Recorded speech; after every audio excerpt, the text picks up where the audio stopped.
Física 2, asignatura de la Facultad de Ingeniería, Universidad de Buenos Aires. Parte 3 de 4, referida a materiales dieléctricos o aisladores. Estudiaremos aquí una propiedad del campo de desplazamiento eléctrico.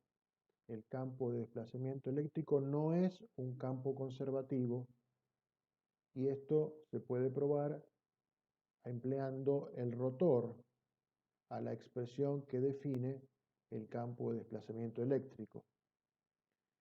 Despejando la parte del campo eléctrico y aplicando rotor a ambos miembros de la igualdad, lo que se logra es que se anule el rotor del campo eléctrico, pues el campo eléctrico en condiciones estacionarias y de equilibrio es un campo conservativo, lo que demuestra que el rotor del campo de desplazamiento debe ser igual al rotor del campo de polarización, pero no necesariamente nulo.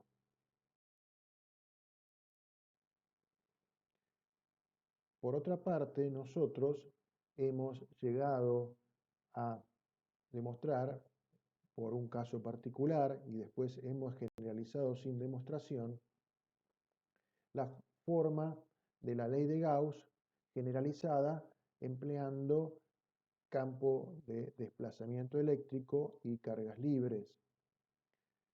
Si a este teorema de Gauss se le aplica el teorema de la divergencia, entonces se podría demostrar que la divergencia del campo de desplazamiento es igual a la densidad de carga libre en el punto considerado.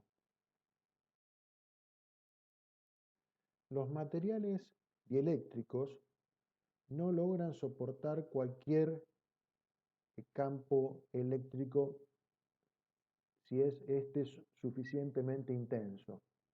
A este efecto se lo denomina ruptura dieléctrica. Se podría decir que en un experimento con un capacitor, si se aumenta la diferencia de potencial para un capacitor que tiene determinada distancia entre placas y ese capacitor está completamente lleno de material dieléctrico, hay un campo eléctrico máximo que corresponde a la diferencia de potencial sobre la distancia entre placas, para el cual ese material sigue siendo útil, pero superado ese campo eléctrico máximo, se produce la ruptura dieléctrica y con consecuencias de daños permanentes en el material dieléctrico.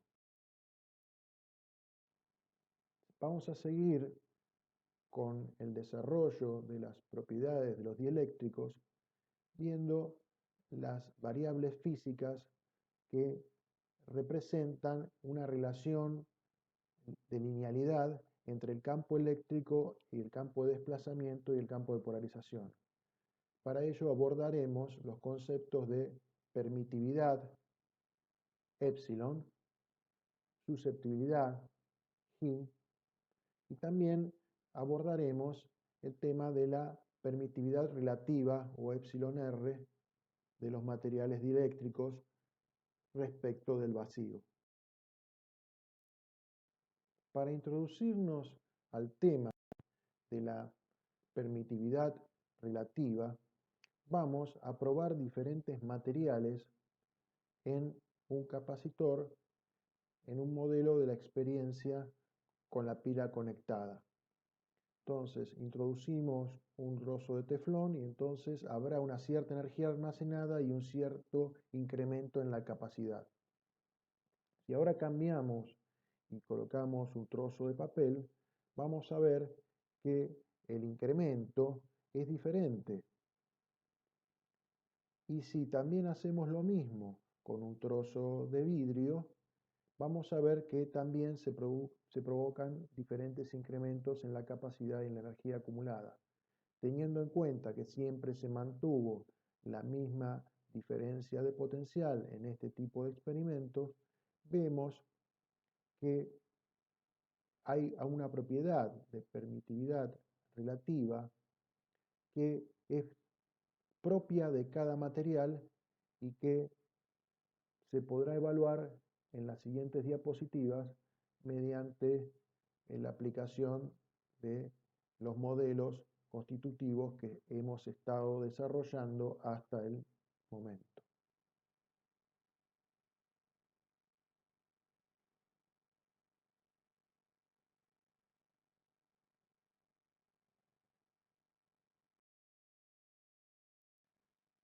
Permitividad relativa al vacío, epsilon r. De la experiencia anterior se puede verificar que la carga libre con dieléctrico es superior a la carga libre en vacío. El cociente entre la carga libre con dieléctrico y la carga libre con vacío lo vamos a llamar permitividad relativa. También, si desarrollamos el valor de la capacitancia o el coeficiente de capacidad que tiene el capacitor con el dieléctrico comparado con el capacitor en vacío, vemos que ese cociente también representaría esta permitividad relativa y es siempre un valor mayor que 1. Retomemos el análisis a partir de la ley de Gauss del campo eléctrico de un capacitor en el vacío.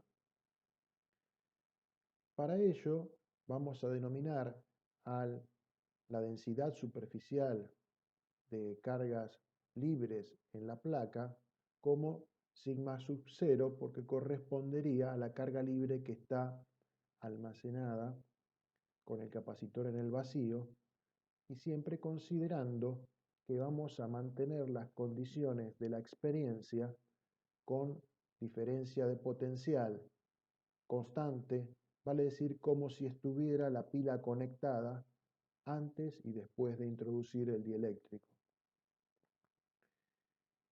De las ecuaciones vemos que el campo eléctrico para el capacitor en vacío corresponde a sigma 0 sobre epsilon 0, mientras que el campo eléctrico con el dieléctrico introducido corresponde a una nueva densidad superficial de carga libre que hemos denominado sigma, más la sigma de polarización, o sea, la densidad de carga superficial de polarización, dividida por epsilon 0. Esto, por supuesto, considerando las superficies cerradas gaussianas que hemos indicado en la figura, que son similares a las que venimos analizando ya en otras partes de este desarrollo.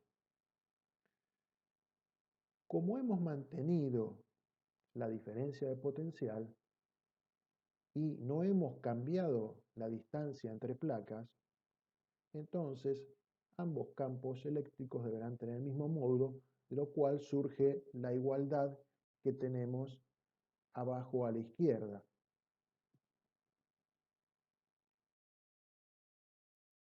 Entonces, de la ecuación anterior, surge que la densidad de carga libre para el capacitor en vacío es igual a la densidad de carga libre para el capacitor con el dieléctrico, más la densidad de carga polarizada o inducida en el dieléctrico. Y además podemos utilizar la expresión con la cual habíamos aceptado una definición de permitividad relativa. Deduciendo de estas dos ecuaciones cómo es la expresión de la carga superficial de polarización o la densidad de carga de polarización, vemos que el cociente que queda establecido entre la permitividad relativa menos 1 y la permitividad relativa es de un valor menor que 1 pero positivo. Por lo tanto, podemos afirmar que la densidad de carga superficial de polarización tiene un valor absoluto menor que la densidad de carga libre en la placa correspondiente. Y por otro lado, el signo de la densidad de carga de polarización que enfrenta a la placa positiva del capacitor es negativo y el signo de la densidad de carga de polarización que enfrenta a la placa negativa del capacitor es positivo. Vale decir, hay una inversión de signos de acuerdo a la ecuación que hemos establecido en esta diapositiva. Podemos pensar también en una variable que vamos a denominar susceptibilidad eléctrica. Esta susceptibilidad eléctrica indica una linealidad en este modelo simplificado entre el vector campo de polarización y el vector campo eléctrico correspondiente. La expresión que está escrita ahí es representativa de esta condición. Si reemplazamos esta expresión en la definición que habíamos tomado del vector de desplazamiento, llegamos a la conclusión que también el vector desplazamiento queda expresado en función del campo eléctrico y de la susceptibilidad eléctrica. Permitividad del material. La permitividad del material es una magnitud que tiene las mismas unidades que la permitividad del vacío. Y podemos decir que resulta del producto de esta permitividad del vacío por la permitividad relativa del material. Como bien habíamos podido establecer, la permitividad relativa del material es adimensional. La expresión que sigue expresa la linealidad entre el campo eléctrico y el campo de desplazamiento para el caso de nuestro modelo simplificado. Esta cuestión se establece como que el campo de desplazamiento es la permitividad del material por el campo eléctrico. Si desarrollamos a partir de esta expresión y de la definición de campo de desplazamiento, podemos llegar a una relación entre el campo de polarización, la permitividad relativa y el campo eléctrico correspondiente.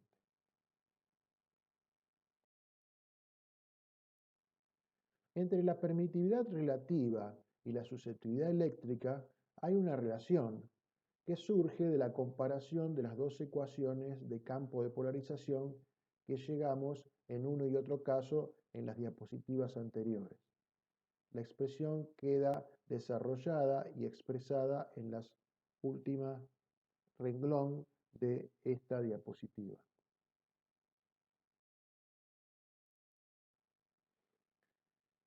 Como ejemplo de lo que veíamos en la experiencia que habíamos simulado, podemos concluir que la capacitancia de un capacitor plano con dieléctrico se ve incrementada tanto como en la permitividad relativa del material que estamos introduciendo dentro de ese capacitor. En general, cualquier capacitor tendrá un incremento análogo al que estamos proponiendo acá, no importa la geometría que tenga ese capacitor.